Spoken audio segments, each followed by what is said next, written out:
don't always get to choose in this life, win and lose in this life, but I'ma prove in this life, we can move in this life. Marc-Antoine Perrault, bienvenue au podcast. On sent bien aujourd'hui? Oui, super bien. Right? Première expérience? Yes. Ouais. Pas trop stressant? Je veux dire, c'est quoi un peu la sensation que tu avais ce matin quand tu t'es levé? Je te disais, j'avais hâte d'assister. Ouais. Parfait, c'est nice. On a eu une petite rencontre via Google Meet récemment avec toi et Yannick, ton partner, super sharp. Ouais. Écoute, Marc-Antoine, prends le temps de te présenter. Qu'est-ce que tu manges en hiver? Parle-moi d'Accolade. Je te laisse. Écoute, moi, je m'occupe principalement du développement des affaires chez Accolade. Donc, j'ai un grand background là, en technologie, marketing, web. Puis, je te disais, j'ai commencé ma carrière surtout en tout ce qui est design web. Puis, c'est la suite des choses qui m'a amené au développement des affaires parce que je te dirais que c'est un don naturel. À chaque entreprise où je travaillais, je ramenais tout le temps des comptes. C'était même pas ma tâche principale, puis ça se faisait naturellement. Donc, c'est sûr que 10-15 ans plus tard, je me suis concentré là-dessus. Aussi parce que c'est des entreprises que j'ai confondées aussi. Mm-hmm. Mais c'est drôle à dire. Là, si on recule il y a 10-15 ans, je pensais pas qu'un jour j'allais faire du développement des affaires à temps plein. Aujourd'hui, Accolade, Accolade, c'est une plateforme qui permet de gérer des programmes de reconnaissance pour des grandes entreprises. Donc, quand je parle de grandes entreprises, on parle de 200 employés et plus. Donc, dans le fond, la plateforme permet d'envoyer des courriels automatiquement à des employés pour les récompenser, soit pour leur année de service, pour des bons coups, pour leur anniversaire de naissance ou tout autre événement. Donc, l'employé reçoit un courriel de son employeur au branding de l'entreprise. Le message est personnalisé. Souvent, c'est un message personnalisé du gestionnaire RH. Et l'employé est invité à aller se choisir un cadeau dans une boutique en ligne qu'on personnalise aussi. Et dans notre cas, nous, dans le fond, qu'est-ce qu'on propose? C'est 100% des cartes cadeaux numériques. Donc, je te dirais qu'on a le plus grand choix de cartes cadeaux, là, peut-être au Canada. Là. L'employé choisit une ou des cartes jusqu'à la concurrence du montant qu'il a reçu de son employé, de son employeur. Et il va la recevoir par courriel. Donc, on n'a pas de frais de shipping ou autre. Là, ça élimine ça. Donc, en gros, c'est ce qu'Accolade fait. Donc, ça libère une tâche que je te dirais que les gestionnaires RH haïssent de faire. Exact. Si on parlait pendant le meeting de l'avantage du gestionnaire de RH d'avoir, mettons, cette plateforme-là, c'est ce moyen de récompenser ces employés-là. Bien, ça sauve du temps. Oui. De déplacement, d'acheter soit des cadeaux physiquement aux entrepreneurs, aux employés, ou les cartes cadeaux, aussi des acheter, d'avoir est-ce qu'il y en a assez justement au magasin. Donc, sauver du temps, c'est une variable qui est importante quand on est en affaires. Puis juste quand on est un employé, de sauver du temps, d'être efficace dans nos tâches. Fait que je pense qu'il y a une grosse valeur ajoutée de faire ça. Puis quand on va sur ton site web, je veux dire, il y a beaucoup de pages et beaucoup de variétés de cartes cadeaux possibles. Oui, exactement. Donc, nous, dans le fond, on a répondu à un besoin. C'est ça. Parce que souvent, comme tu dis, là, il y a encore gros des entreprises que le processus est fait manuellement encore. Donc, ils s'en vont au magasin, achètent 3-4 choix de cartes, proposent ça à l'employé, puis l'employé n'a pas le choix de choisir là-dedans. Donc, c'est un peu plate pour lui au bout de la ligne. Oui, parce que si c'est pas quelqu'un qui aime les cuiseurs Harry et Ricardo. Entre autres. Parce qu'il y a d'autres compétiteurs que tu me parlais justement qui offraient juste... C'est des produits physiques, là. C'est comme... T'as justement le cuiseur Harry. Les planches à découper, les bouts d'oreilles, les bracelets. Donc, comment ça fonctionne, c'est que l'employeur doit choisir dans un catalogue par rapport aux tranches de montant. OK, je comprends. Donc, si, exemple, vous donnez 100 $, qui est quand même un montant assez populaire, là, là, il va choisir entre 5 à 10 produits qui ont une valeur de 100 $. Donc, l'employé n'aura pas le choix de choisir à l'intérieur de ça. Tandis que nous, l'employé reçoit 100 $, bien, il y a le choix entre 154, puis ces 150 cartes-là peuvent te donner des millions de possibilités. Donc là, c'est carrément ailleurs. Là. Ça donne une flexibilité extrême. Là. Y a-t-il une carte cadeau qui est plus populaire qu'une autre? En fait, on a des statistiques là-dessus. Oui. Je te dirais Amazon. J'imagine. C'est dans le top présentement des ventes. Là, c'est sûr qu'on se fait demander de plus en plus. On veut des entreprises québécoises, mais bien sûr, vu qu'on est une entreprise québécoise, on avait déjà mis l'accent là-dessus. On est fiers de dire qu'on a 50 marques québécoises en termes de cartes cadeaux. Donc, si vous calculez... Tu énumérer un peu les entreprises québécoises que tu mets on a Simons, Chocolat Favori, Woman's, Salvatore, on a... écoute, il y en a qui m'échappent, là. On en a plusieurs. C'est bien, oui. Poche et Fils. Dans le fond, nous, on s'est dit, on va aller chercher des marques, oui, nationales, un peu comme Simons, mais on veut aussi des entreprises d'ici, un peu plus locales, pour encourager là, des jeunes entrepreneurs aussi. Là. Ben oui. Donc, puis ça se vend. 100%. Ouais, avec tout ce qui se passe économiquement, politiquement, c'est intéressant d'offrir ces options-là. Là. Exactement, mais on était quand même dans un début, là, si on recule il y a à peu près 2 ans. Ouais. On avait mis l'emphase déjà sur les cartes québécoises. C'était déjà dans notre racine de le faire. Mais tu sais, Amazon, c'est parce que ça te donne beaucoup de choix, on s'entend. Là. C'est pour ça que ça reste quand même un choix populaire. J'imagine parce que oui, c'est ça. C'est un grand distributeur de tous les produits possibles. Fait que je comprends. Là. On comprend l'engouement de tout ça. C'est comme un centre d'achat virtuel. Fait que c'est pour ça que c'est populaire. Tout ce qui est essence. C'est quand même un top. Puis ça peut s'expliquer avec tout ce qui se passe côté inflation. Les gens ils vont essayer d'aller chercher des cartes qui peuvent aider dans leur achat quotidien. Épicerie aussi, très populaire. Donc, tu sais, tout ce qui est bien de la vie de tous les jours, ça sort beaucoup. Et la SAQ. C'est dans les tops. Et la SAQ, oui. C'est dans les tops aussi. Les gens veulent se gâter après une semaine de travail. Donc, je te dirais, c'est pas mal le top des ventes. Okay. Puis par la suite, c'est pas mal varié. Trouves-tu que les entreprises québécoises ont de la misère à implanter ces systèmes-là innovants aussi, d'automatiser peut-être leur système de récompense? De le faire manuellement, on s'entend, c'est une perte de temps. C'est-tu ils ont peur ou ils n'ont pas d'argent à investir? C'est quoi? Y a-t-il un manque d'intérêt, justement, de faire affaire avec toi pour un service du genre? Écoute, il y a 2 facteurs qui jouent énormément. Ouais. C'est, la première, c'est, je te dirais que c'est une question de mentalité. Okay. Si les gestionnaires, pour eux, un cadeau, il faut que ça soit un bien physique ou un bien de luxe. Malheureusement, ça ne marchera pas. Parce que c'est pas ça qu'on offre. T'sais. Nous, on veut offrir la simplicité puis le choix. Donc, à partir de là, c'est pas mal là que ça tranche. De 2, côté coût, ce n'est pas une façon de c'est pas là que ça fait une différence parce que de 1, on est quand même très abordable. Si exemple, l'employeur fait un calcul de main-d'œuvre, de salaire d'un adjointe qui va chercher les cadeaux versus notre tarif annuel, ça se compare pas du tout. C'est pas comparable. C'est ça. Donc, habituellement, c'est pas le coût. Donc, je te dirais, c'est souvent question de mentalité. Si les gestionnaires sont ouverts à explorer des façons modernes, ça va fonctionner. S'ils veulent encore une façon plus traditionnelle, malheureusement, on ne peut pas les aider. Puis c'est correct. Il y a des gens qui ne sont pas rendus à la même place. Puis souvent, qu'est-ce qu'on se rend compte, c'est que dans les grandes entreprises, là, on parle de grandes entreprises, peut-être 500 employés et plus, il y a beaucoup de paliers d'approbation. Donc, quand ils prennent une décision de changer leur plateforme de reconnaissance, parce que les entreprises à 500 employés et plus, ils ont habituellement déjà des programmes de reconnaissance, déjà des applications de reconnaissance. Donc, quand ils veulent changer, ils changent pour longtemps.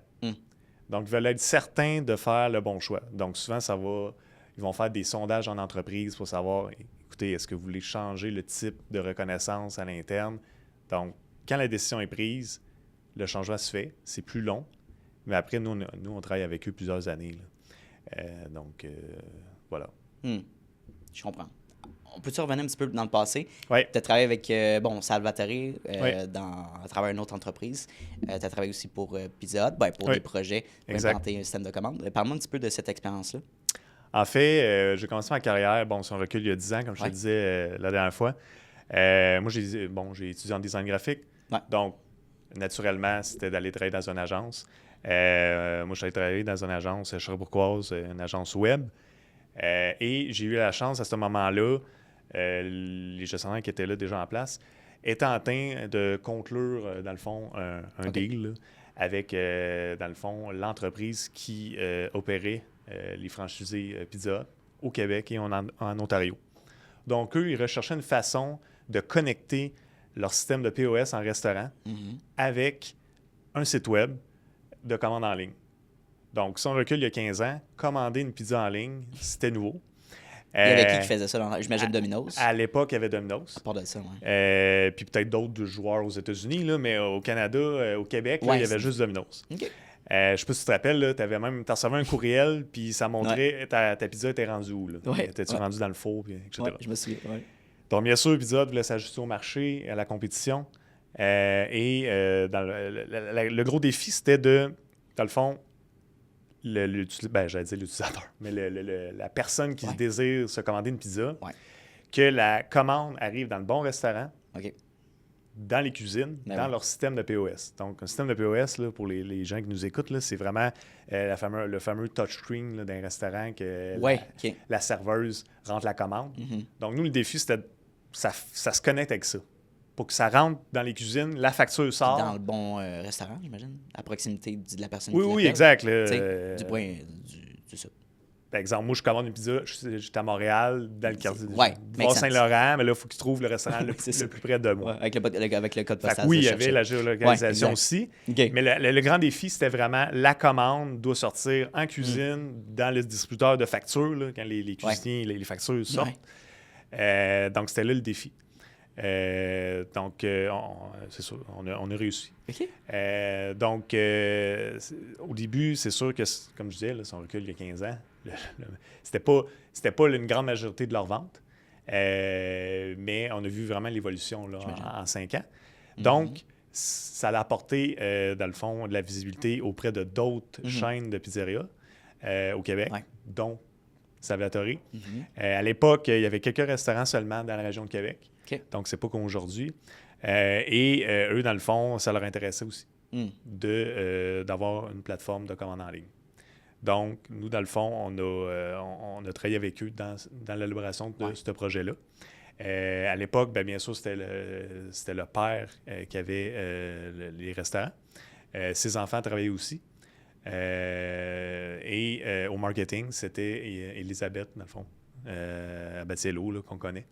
Donc, moi, j'ai eu la chance de travailler avec elle il y a 15 ans. Nice. Donc, je me rappelle, on dirait que j'ai des flashbacks de... Moi, je m'occupais du visuel, bien sûr. Ouais. Donc, j'ai des flashbacks que sur Photoshop, je détourais les photos là, des pizzas. Wow! Une par une pour que ça soit top-notch sur le site. Donc, je savais leur menu par cœur. OK. Donc, c'est de même que j'ai connu Elisabeth dans le passé. Donc, ça, c'est un des grands projets qu'on a pu travailler avec cette agence-là. Et on a même eu la chance aussi de travailler avec un autre projet qui est aujourd'hui quand même d'envergure, là, dans le domaine des RH, justement. Okay. Ça s'appelle Agenderix. Donc, c'est une plateforme qui permet de gérer des horaires pour tout le domaine des gens, dans le fond, qui ont des horaires atypiques. Donc, des gens, exemple, en restauration, qui ont souvent des horaires, c'est pas du lundi au vendredi 9 à 5. Right. Donc... pour les horaires d'employés, là, vraiment. Les horaires d'employés. Dans les entreprises, faire les horaires. Des entreprises. Okay. Parce que si on recule il y a encore 15 ans, c'était tout géré par des Excel. Excel. Excel, for sure. Ouais. Fait que c'est le même principe. Ouais. Ils ont trouvé un problème, ils l'ont amélioré.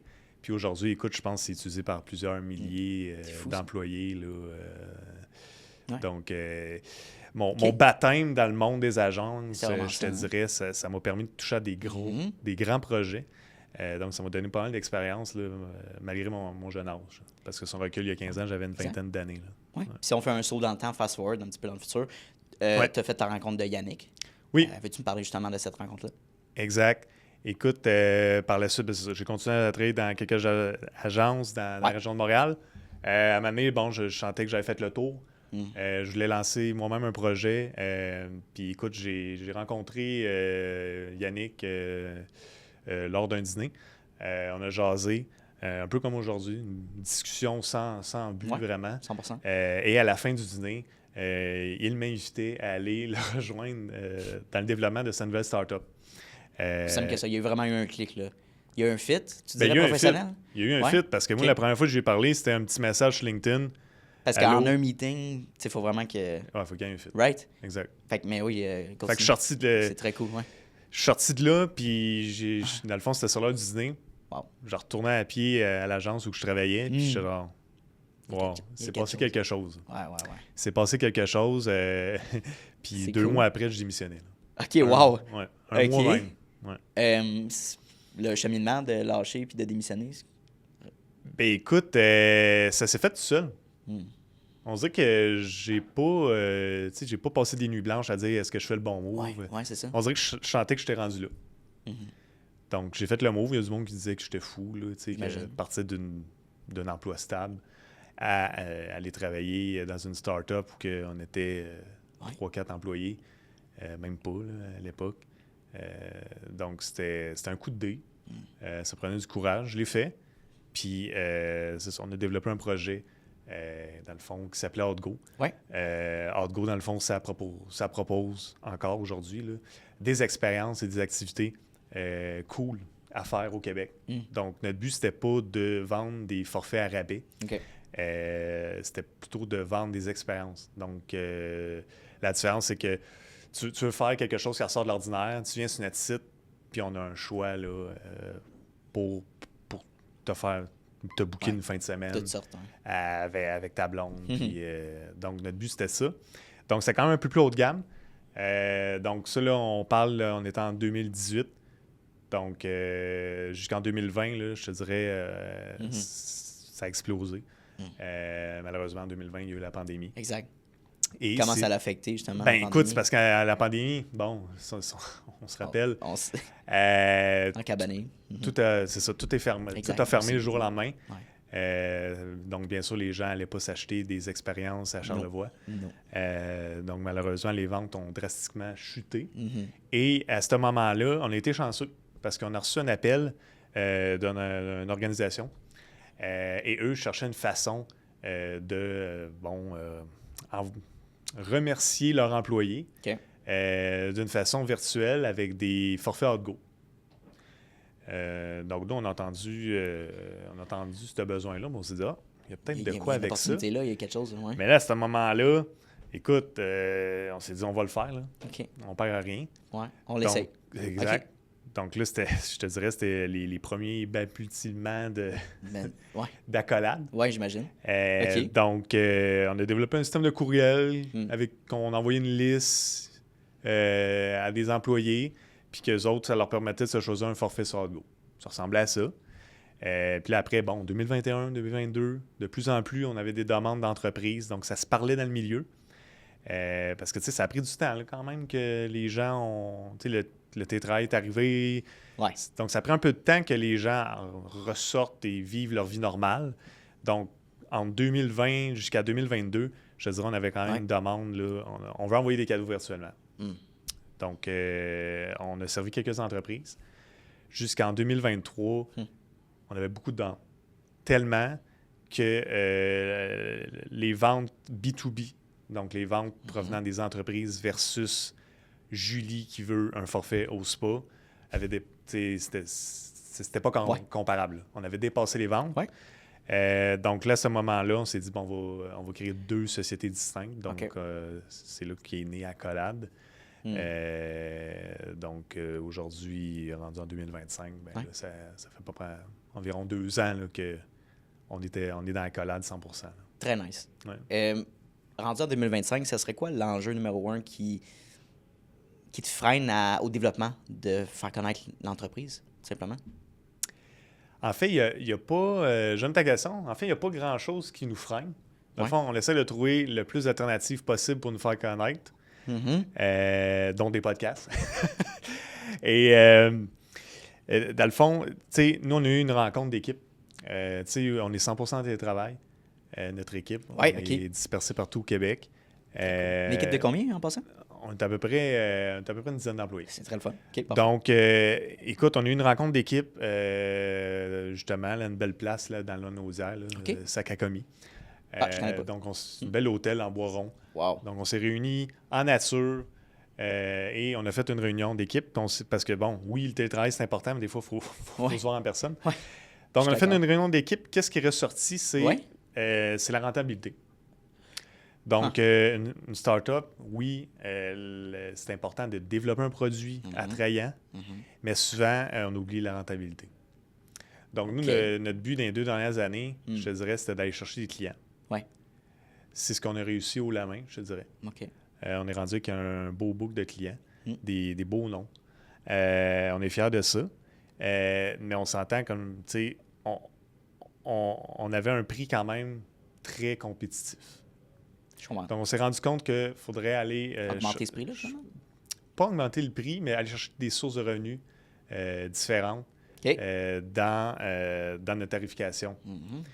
Donc, le but d'un, c'est ça, c'est de se rendre plus rentable parce que si on veut croître, et j'imagine, j'apprends ça à personne aujourd'hui, mais une entreprise en démarrage, le défi, c'est de survivre 5 ans. Ouais. Donc là, on n'est pas encore dans les 5 ans d'opération. Donc, la rentabilité, qui est vraiment le point qui est ressorti. Présentement, on est bien aligné. Le premier trimestre est terminé. Nice. On est super bien aligné. Mais il ne faut pas oublier aussi le volet de construction technologique, qui est quand même un autre défi, parce que tout ce qui est main-d'œuvre en tech, c'est quelque chose aussi. Là. La main-d'œuvre se fait rare.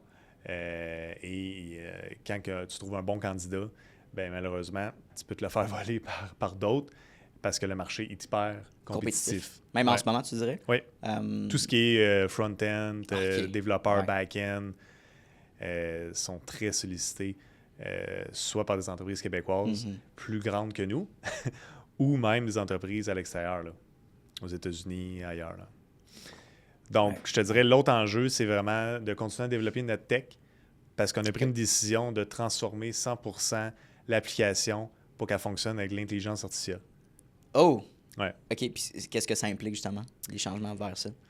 En fait, on avait déjà une application, mais le but, c'est, il faut qu'elle fonctionne avec l'intelligence artificielle. Donc, je m'explique. On veut que le gestionnaire débarque dans notre application et que j'avais le terme en anglais, là, mais l'intelligence artificielle lui pose des questions. Donc, lui pose des questions de comment que le gestionnaire voit son programme de reconnaissance employé. Pose des questions, crée ses courriels pour elle, crée sa boutique pour elle, jusqu'à la fin, un produit fini. Wow. OK. Donc, une espèce de... C'est comme un humain, un gestionnaire de compte qui aide le gestionnaire à bâtir son programme automatiquement. Wow. Donc, on veut s'en aller vers là. On a déjà un démo. Excuse-moi, continue. On a déjà un démo qui fonctionne. OK. Puis je te dirais, c'est ça. Ça prend des ressources en tech parce que vu que c'est une technologie quand même encore récente aujourd'hui, là, on entend parler partout, là, mais c'est pas tout le monde qui maîtrise ça encore. Donc, l'autre défi, c'est la tech. Notre prochaine étape, c'est vraiment d'inviter un de nos clients à faire des tests avec nous. Donc, on est pas mal rendu là. Nice. Là. Ouais. À quel point votre outil AI est précis? Là, tu dis de recréer sa boutique, ça doit être beaucoup d'implications. Là. En fait, pour créer une boutique, on s'entend, les boutiques, c'est pas mal tout le même template. Okay. Qu'est-ce qui change? C'est vraiment la bannière qui va être le branding de l'entreprise, les couleurs. Right. C'est par rapport à la charte graphique de l'entreprise. Okay. Donc, qu'est-ce que l'intelligence artificielle fait? C'est qu'elle va scroller le site web de l'entreprise. Il va aller chercher ses codes de couleur, son logo, ses images. Comme ça. Exact. Wow! Mais c'est hot. Puis j'imagine qu'il peut être servi comme assistant aussi si le gestionnaire des questions peut demander. Là, mais nous, notre but, c'est quand même de garder un côté humain derrière tout ça. Là. Ah ouais? Okay. On veut quand même qu'il y ait des gestionnaires de compte qui aident les gestionnaires RH s'ils ont des questions. Et on a même un service à la clientèle, nous, pour les employés. Là. Donc, si les employés reçoivent le courriel, ont des questions, au lieu de déranger leur gestionnaire, il y a un service à la clientèle. Donc, nous, on veut quand même garder un bon service, parce que souvent, c'est ça qu'on voit, là, avec les grosses techs, sans les nommer, là, aux États-Unis. Le service à la clientèle, il n'est pas là. Il n'est pas là. Donc, nous, on veut quand même garder un service à la clientèle, parce que dans le domaine RH, ça en prend. Les gens traitent avec des humains. Donc, tu n'as pas le choix d'avoir... Puis de plus en plus, je sais pas, mais on dirait qu'on s'écœure justement d'avoir une boîte vocale automatique ou une FAQ. C'est comme, hey, je peux-tu parler à quelqu'un? Juste, c'est plus rapide. Exact. Fait quoi, je pense que les gens sont... On veut revenir un peu à avoir le touchpoint d'avoir un humain, justement, accessible. Oui, exact. Puis un mix peut-être de AI aussi, c'est le fun de faire ses propres recherches, mais... Bien, le but de l'AI, c'est aussi d'accélérer le processus de création. Parce qu'on s'entend, sinon c'est fait manuellement.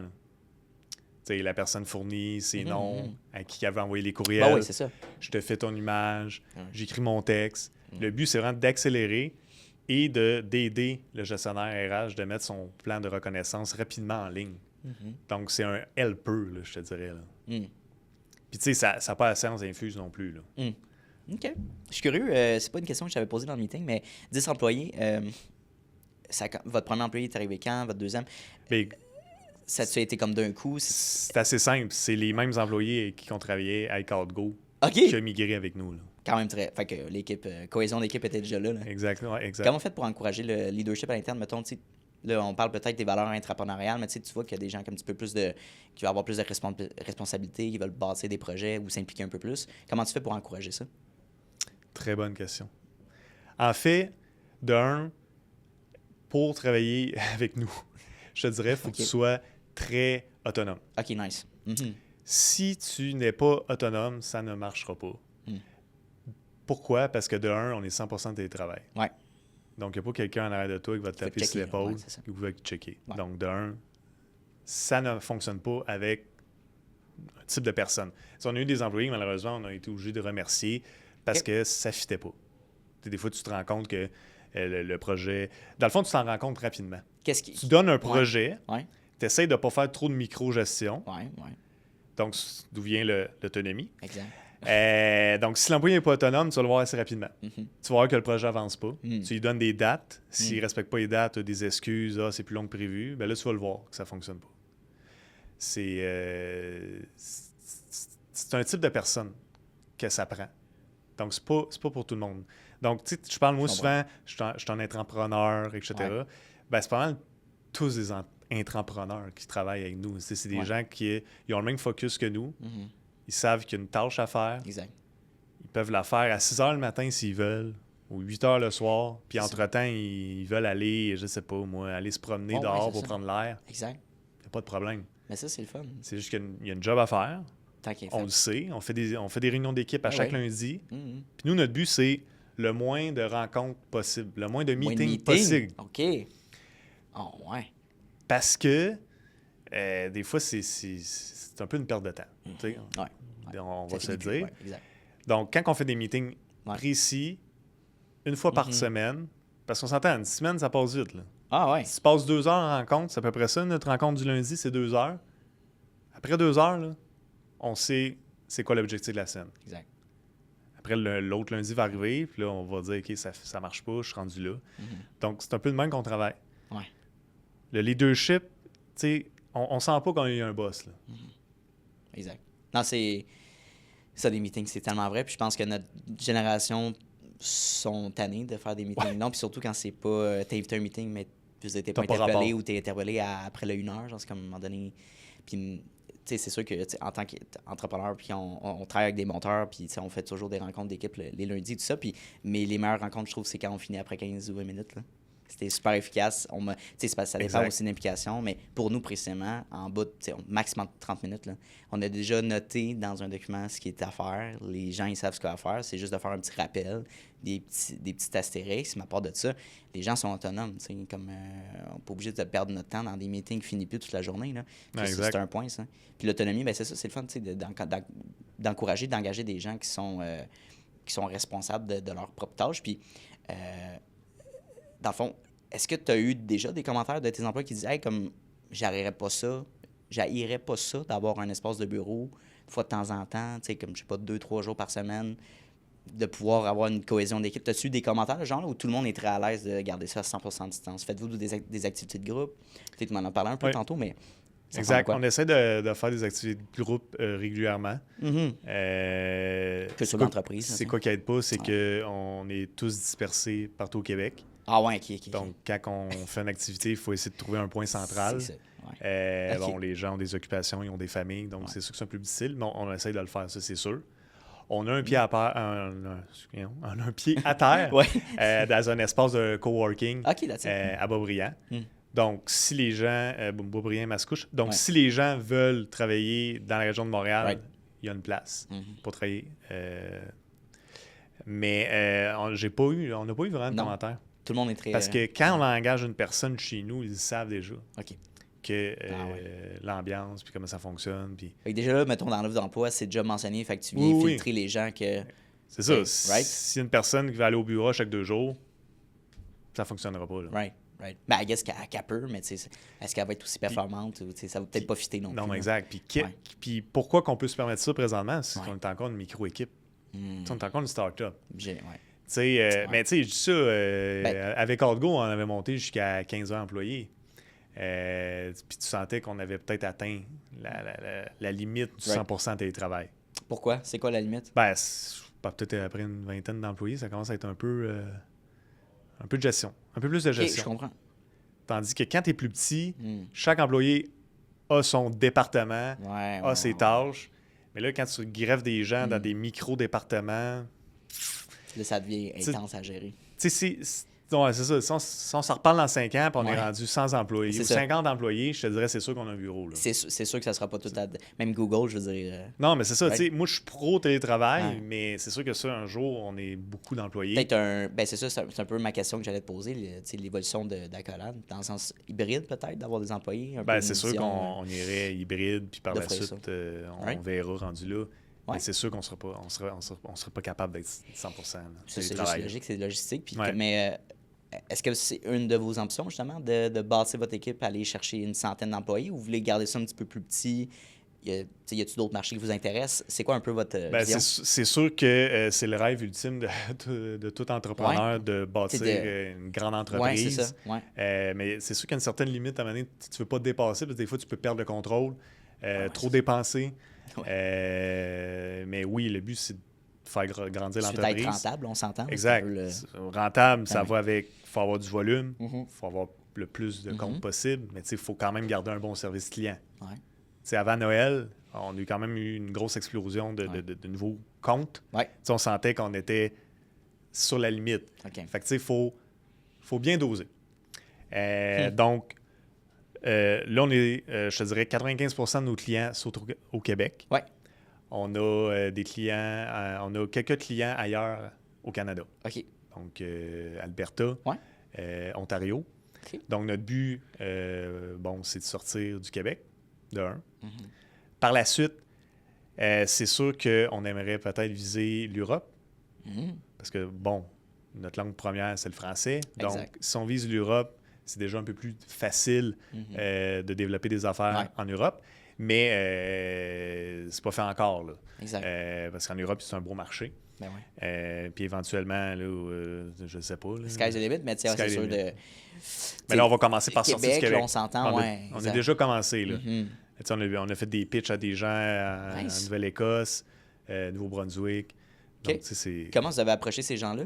Ou est-ce que c'est du bouche-à-oreille, référencement? Comment ça marche? En fait, nous, principalement, notre développement des affaires, nous, c'est vraiment orienté vers de la gestion de la création de contenu. Donc, on crée des blogs à chaque semaine. Donc, il y a un billet de blog qui sort sur notre site web, anglais-français, sur du contenu RH. Donc, souvent, des gestionnaires RH vont tomber sur ce contenu-là, de un. Et on fait beaucoup de publicité LinkedIn. Donc, essentiellement, nos leads arrivent de là. Et nos leads aussi arrivent de recherche Google. Donc, les gens tapent reconnaissance employée. On a quand même un très bon SEO. Donc, on pop en haut des résultats, naturellement. Qui est quand même très bien. Donc, oui, on dépense de la pub, mais pas énormément pour ça. Et dernièrement, c'est quoi qu'on s'est rendu compte? C'est tout ce qui est ChatGPT, copilote et tralala, là. Il y a des gestionnaires RH qui tapent dans ces chats-là « Aide-moi à trouver des programmes de reconnaissance. » Et on sort. Comment vous avez eu ces statistiques-là? En fait, c'est quand on parle à ces gens-là, nous, on leur demande « Écoute, vous avez entendu parler de nous de quelle façon? » C'est hot, ça. Puis on est à peu près à Écoute, dans les derniers mois, depuis le début de l'année, j'étais à 3-4 gestionnaires qui me disent qu'ils nous ont trouvés sur ChatGPT. ChatGPT. Il te fait comme une liste de sélection, puis là, il te propose justement ceux qui Parce pourraient que- t'intéresser. Exact. ChatGPT, dans le fond, ils C'est hot, là. vont aller rechercher sur le web. Puis, fait qu'il nous sort. C'est cool. Une petite promotion. C'est fou. Faites-vous du Google Ads, justement, pour que Oui, ça sorte sur on le en web? fait un peu. Ouais. OK, ouais. Mais je te dirais, le budget publicitaire est vraiment concentré sur LinkedIn. LinkedIn, ça fonctionne. Puis tu m'en as parlé, là, votre clientèle est sur LinkedIn. Notre Right? clientèle. Les gestionnaires Notre RH. persona est sur LinkedIn. C'est ça. On n'a pas de page Facebook, on n'a pas de page Instagram parce que Pour le moment. pour le moment, notre persona Non, mais je n'est comprends. notre personne là est pas là. Right. Euh, OK. Même TikTok, on commence à y réfléchir, mais on n'est pas dessus encore. T'sais, en réalité, un bémol à ça, c'est que tout le monde est sur ces plateformes-là, mais pas avec le même cerveau, même mindset, dans le sens qu'un gestionnaire RH va aller bâtir sa communauté d'affaires sur LinkedIn. Ils sont là pour échanger, naviguer, collaborer. Sur Facebook, Instagram, on s'en vient plus s'entertain, s'éduquer, comme un petit mix de ça. Fait que tout le monde est sur cette plateforme-là, mais pour une autre activité quelconque. Là. Fait que je pense que c'est d'amener ça différemment. Mais Exact. Mais je je dis comprends, pas jamais, là. Je dis juste que présentement, 100%. on n'est pas sur les autres non, réseaux. mais dans ta position, je ferais la même chose. Dans le sens, je me concentre mes On énergies focus sur ce qui est rentable, ce qui vient chercher de l'argent, puis de la clientèle potentielle. Fait que ça fait du sens. Mais j'ai jamais utilisé Sales Navigator. C'est-tu comme un bon outil? C'est de ton expérience, là, faire ta promotion sur LinkedIn? Ben là, quand je parle de publicité, premièrement, on fait des bannières publicitaires où on parle de nous. Oui, exact. Puis Ouais. nous, on met le côté humain. Des campagnes publiques. OK, Donc, ouais. dans les publicités Mhm. qu'on fait, c'est des images de moi De toi, et ouais, de c'est mon ça. collègue Yannick. OK, Donc, les gens voient nice. des gens derrière l'entreprise. Mhm. Donc, c'est pas des images génériques de, Corporate, là, genre. corporate, là, Qu'on voit, là, des ouais, images faites Gratuit, justement là, par ouais, c'est ça. l'intelligence artificielle d'une personne qui reçoit un cadeau, puis wow, là. Donc, ça accroche, Classique. ça accroche pas, là. Donc, là, tu mets un côté humain. Qu'est-ce qui marche? As-tu une image qui a bien performé? En fait, c'est une photo de nous. Ouais? Ben là, c'était mon prochain point. OK, ouais. Comment qu'on fait aussi pour se faire connaître et aller chercher des ventes. OK. C'est qu'on a fait aussi un article dans la presse. Donc, nous, on publie une photo de nous dans la presse. C'est ça la publicité sur LinkedIn. J'aime ça. Donc, on dit on a fait un article dans la presse qui présentait notre entreprise. Donc, Très les gens cool. voient ça, ça donne une notoriété, Wow. puis ils cliquent. OK. Donc, ça, c'est une publicité qui fonctionne le plus présentement. Puis, les prochaines publicités qu'on veut tester, ben, c'est du format vidéo. Right. Donc, OK. à suivre.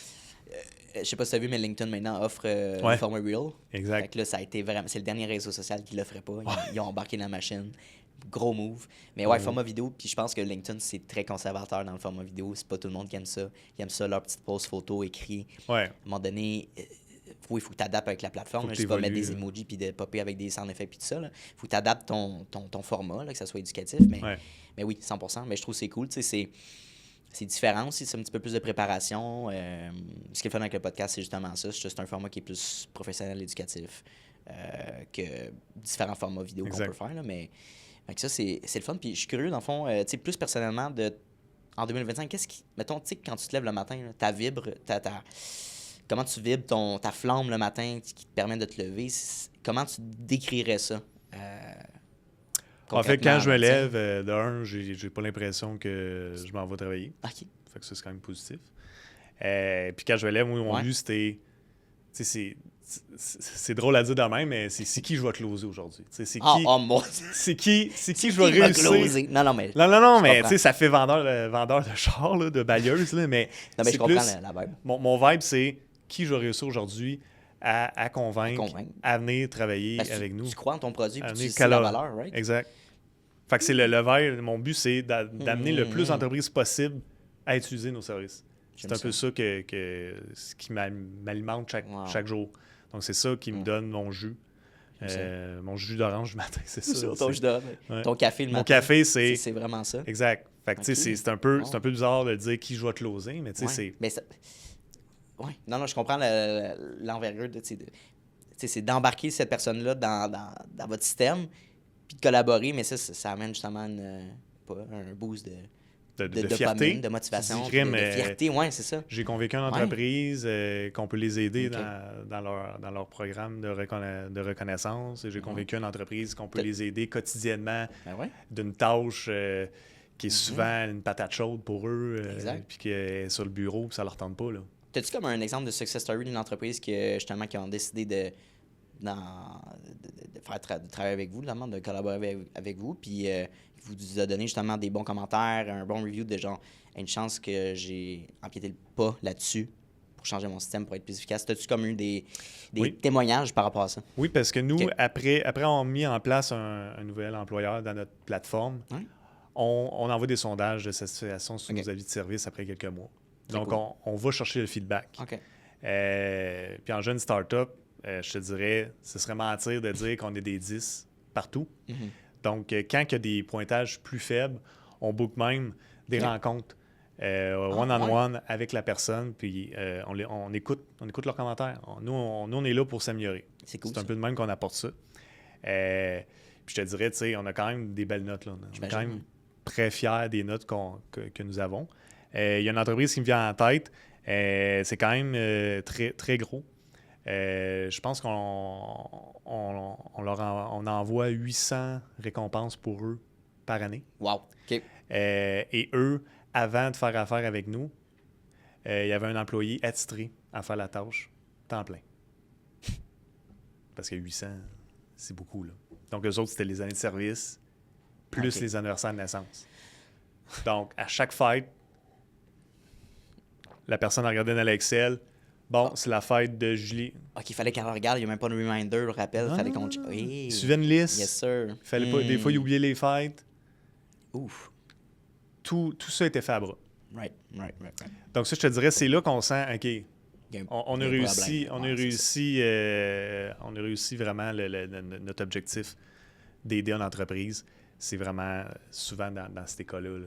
Parce qu'il y a encore gros des entreprises aujourd'hui, même si c'est des entreprises internationales. Parce que nous, on fait affaire aussi avec des entreprises internationales qui ont des bureaux au Québec, qui ont des filiales au Québec. Ouais. Donc, nous, on sert ces filiales-là. Donc, c'est des entreprises internationales avec beaucoup de budget. Mais écoute, le processus est encore fait à la main. Pourquoi? Pourquoi? Ben c'est ça, pourquoi? Puis, tu sais, c'est pas parce que c'est un manque d'argent, mais, tu sais, des fois, je pense qu'on est habitué à nos...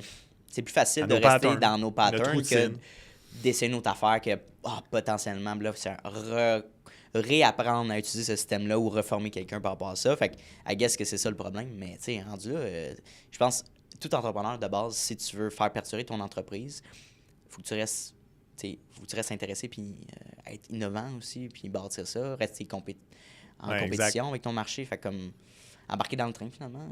Mais c'est quand même commun. Surtout l'affaire du Excel, là.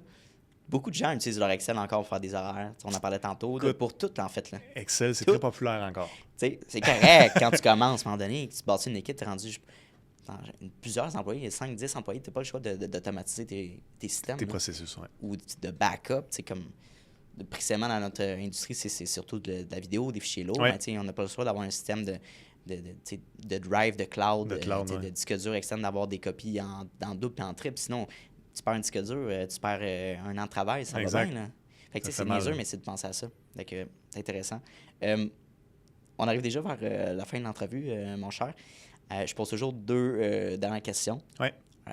Fait que la première question, c'est si c'était ton podcast aujourd'hui, puis à la place que ça soit moi que tu passes en entrevue, ça serait une version de toi-même de 18 ans. Qu'est-ce que tu lui dirais? Je lui dirais de s'entourer de bonnes personnes. OK. Le réseau de contacts est très important. OK. Souvent, si tu choisis les bonnes personnes, ça va attirer d'autres bonnes personnes. Ouais. Ça attire des bonnes personnes. Un autre conseil que j'aurais à donner, c'est de ne pas trop être impulsif. Qu'est-ce que ça veut dire? Sur certaines affaires. OK. Ben, des fois, tu sais, tu peux avoir une opportunité, tu es super excité de l'avoir, tu y réfléchis pas, tu te lances dedans. Par émotion, dans le fond. Par émotion. Tu pas bien analysé, peut-être? Des fois, c'est ça, faut que tu analyses un peu. Là, OK, je comprends. Avant de l'impulsivité. Puis écoute, la persévérance. Ça, je pense que j'apprends ça à personne. La persévérance, c'est la clé. Surtout en vente, c'est la clé. Persévérance, faut que ça soit là. Parce que sinon, tu le vois tout de suite. Là. Puis persévérance, discipline, on peut faire un parallèle là-dessus, mais je pense que les gens disent « j'ai pas de motivation, ça me tente pas aujourd'hui », mais tu peux pas te baser sur ta motivation aléatoire, parce que des fois ça arrive, t'en as, puis c'est le fun, mais si t'attends ça, tu t'avanceras pas, là. Selon moi, la motivation vient après ta discipline. Si tu t'engages à faire telle chose, de bâtir une entreprise, de t'entraîner X fois par semaine, whatever, c'est en faisant cet effort-là, puis over time, ben, ça va te créer une propre motivation intrinsèque. Mais c'est ça, les gens, je pense que quand ils ne connaissent pas, ils ne le font pas, mais ils attendent un peu que l'univers t'envoie cette énergie-là. Mais tu peux pas te fier à ça, dans le fond. Là. Exact. Puis l'autre point, c'est aussi la patience. Ouais, ça prend du temps, hein? Parce que, oui si t'es persévérant pendant un mois, un an... Ah ouais, 100%. Puis tu vois pas de résultat, faut que tu continues. Exact. Tu continues. Puis à un moment donné, ça va payer, là, entre guillemets. Mais je pense que le truc aussi, parce que c'est ça, quand tu dis, une entreprise, t'es pas rentable ou tu fais peut-être pas ton argent dans la première année, fait que c'est comme... moi, je pense la clé, c'est qu'il faut que tu aies du fun aussi dans ce que tu fais. Que tu aies du plaisir. Les gens que tu discutes, faut que si tu n'as pas de fun à te lever le matin et à te dire je m'en vais faire telle chose que même si c'est pas rentable ou que je perds mon temps, mais tu investis dans quelque chose, ça te revient, veux pas, dans la vie ou dans ta business. T'sais. Fait que je pense que c'est de reverse engineer un peu comment on pense le lancement d'entreprise. Mais ça sert à ça le podcast. C'est de mettre le point sur le bobo puis d'expliquer aux gens c'est quoi la réalité. Fait que c'était super cool, Marc-Antoine, vraiment. Une belle discussion. Puis ce que je propose à mes invités, c'est un part 2 aux 6 mois. Fait que savoir qu'est-ce qui se passe, les nouveautés avec Accolade. S'il y a d'autres projets aussi ou d'autres choses qui se passent en parallèle avec Accolade, ben on va pouvoir en jaser. Oui, avec plaisir. Nice. J'ai une petite question. Est-ce que tu lis des livres? Entrepreneur ou des audiobooks? Je lis en ligne. OK. Sur des sites web, mais écoute, je suis pas super livre. Qu'est-ce que tu lis? Faut que j'améliore ça, justement. Mais parce que je pose tout le temps cette question-là parce qu'on emmène une couple dans le background. Là. Mais qu'est-ce que tu lis en ligne, par exemple? C'est beaucoup de l'actualité dans tout ce qui est dans le domaine des affaires. Nice. J'aime ça savoir qu'est-ce qui se passe. Fusion, acquisition d'entreprise, domaine boursier aussi, ça m'intéresse. Technologie, bien sûr. Puis dernièrement, j'ai approfondi vraiment plus le domaine des ressources humaines. Nice. Ouais, parce qu'initialement, je viens pas du domaine des ressources humaines. Ça m'est arrivé. Ça nous est arrivé sur un plateau d'argent, on a foncé dedans. Donc, on a des connaissances à approfondir. Ouais. C'est très nice. J'avais une autre petite question avant de te laisser. C'est quoi ton opinion de te lancer en affaires avec un ami qu'on connaît dans la vie de tous les jours, un ami d'enfance, peu importe, mais de dire « Hey, je connais cette personne-là, peut-être qu'on a une idée d'affaires, je sais pas comment comme professionnellement, mais je veux m'essayer. » Qu'est-ce que tu en penses de cette mentalité-là? Est-ce qu'on devrait éviter ou on prend un risque impulsif? En fait, se lancer en affaires avec un ami, je trouve que ça me fait penser à, peur un peu, à une relation de couple. Ah, OK. J'aime ça. Donc, il y a un risque. Donc, dans le fond, je te dirais, lancer une business, c'est facile. La rouler, day-to-day, c'est plus compliqué. Avec, en plus, ton ami, c'est là que tu vas avoir les enjeux. Puis je te dirais, quand il y a le volet argent qui va rentrer en compte, c'est souvent là que ça casse ou ça passe. Même affaire qu'un couple. Souvent, l'argent va être une discussion avec des pour et des contre entre les deux. Des fois, on va s'ostiner. Donc, vraiment, moi, je vois vraiment le bout dans la business que je vois que ça peut apporter des frustrations, des chicanes entre des partners ou des amis, des meilleurs amis, ou même des couples qui sont en affaires ensemble. 100%. Moi, je te dirais que c'est l'argent qui peut amener de la friction. Parce que quand une business va super bien... Ça va bien, tout le monde est content. Mais quand il y a un mois qu'il y a moins de ventes, on a une marge de crédit, il faut la rembourser, la banque nous appelle... C'est là qu'on voit les vrais visages des personnes. Wow, c'est intéressant. Même si tu penses que c'est un ami de confiance d'enfance, tu sais pas en réalité parce que c'est une situation nouvelle. Il y a de l'argent en jeu. Là, les deux, vous êtes là-dedans. Là. De l'argent, là, je te dirais, c'est pas mal là qui vient jouer. C'est émotif. Ça vient brasser des émotions souvent. Mais écoute, si tu es capable de passer à travers, continue avec. Tant mieux, exact. Mais souvent... Je te dirais, c'est peut-être là le risque. Oui. Puis ce que je trouverais difficile, c'était dans ma situation, c'est d'avoir les deux chapeaux, tu sais, de business, day-to-day, puis chapeau, genre, on a du fun ensemble, on chill. T'sais, à quel moment qu'il faut que j'aille la manière que je te parle comme un ami, quand il y a une situation qui va pas bien, il faut qu'on discute. Puis à quel moment il faut que je mette mon chapeau business, puis être, it is what it is. C'était pas bien ce que tu as fait, faut remédier à ça, puis ça aide. Fait que ça, je pense qu'il y a beaucoup de complications quand tu te lances en affaires avec des amis, je pense. Faut tracer une ligne aussi. Faut que ça soit clair, I guess, au début. Mais tu sais, des fois, c'est clair, mais c'est pas tant clair. Anyway. Fait que ça, je pourrais terminer là-dessus. C'est pas une partie de plaisir. J'imagine, Être en affaires, c'est pas une partie de plaisir. Non, c'est ça. Même si c'est ce qu'on voit là, un peu partout, là, tout ce qui est véhiculé. C'est glamour, ben oui. Ça a l'air de glamour. Mais en arrière-scène, c'est moins de glamour que ça en a l'air. Écoute, on finit sur une note inspirante. Ouais. Mais oui, tu sais, l'entrepreneuriat, puis je parlais de ça dans un autre podcast, mais tu sais, c'est comme c'est tellement beau de mettre le petit titre entrepreneur dans notre bio LinkedIn ou Instagram. Entrepreneur en série. Multi-entrepreneur, tu sais, comme... Yeah, right, mais c'est tellement plus que ça, c'est tellement pas ça non plus. Fait que, je pense que c'est de mettre, comme je disais tantôt, l'utilité du podcast, c'est de mettre en valeur ce qui se passe en derrière des rideaux, puis comment se lancer en affaires intelligemment. Fait que, mais merci beaucoup pour ton temps aujourd'hui, j'apprécie. T'as-tu aimé ton expérience? Oui, super, ça a passé vite. Oui, quand même, hein, ça passe vite. Je pense qu'on a fait 55 minutes, 1 heure, on a fait du genre. Fait que, c'était efficace, on aime ça. All right, merci encore. Au plaisir. Cool. Hey, salut, ça fait déjà la 2e fois qu'on se voit dans cette même vidéo-là. Donc, merci de ton attention, puis merci de ta discipline, parce que c'est un mince pourcentage des gens qui sont capables d'écouter du début de l'épisode jusqu'à la fin. Donc, merci beaucoup de ta discipline. Ça démontre énormément de motivation de ta part et bien sûr d'un aspect important de l'entrepreneuriat que oui, la motivation c'est important, mais la discipline c'est encore plus important. Donc, merci de ton attention. La meilleure manière que tu peux me repayer pour ce podcast-là, vu qu'il est accessible à tous et gratuit, il va rester gratuit. Ça, c'est important. Notez-le à quelque part. Je tiens qu'il reste gratuit et accessible à tout le monde. En fait, c'est tout simplement de repartager le podcast dans des Instagram Stories, d'en parler avec tes amis, d'envoyer le lien à tes amis. Hey, Mathis, va donc écouter cet épisode-là. C'est super intéressant.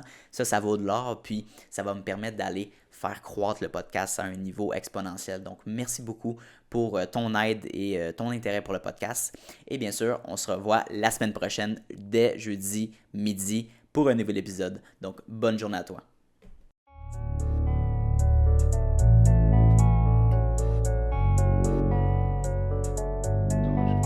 You don't always get to choose in this life, win and lose in this life, but I'ma prove in this life we can move.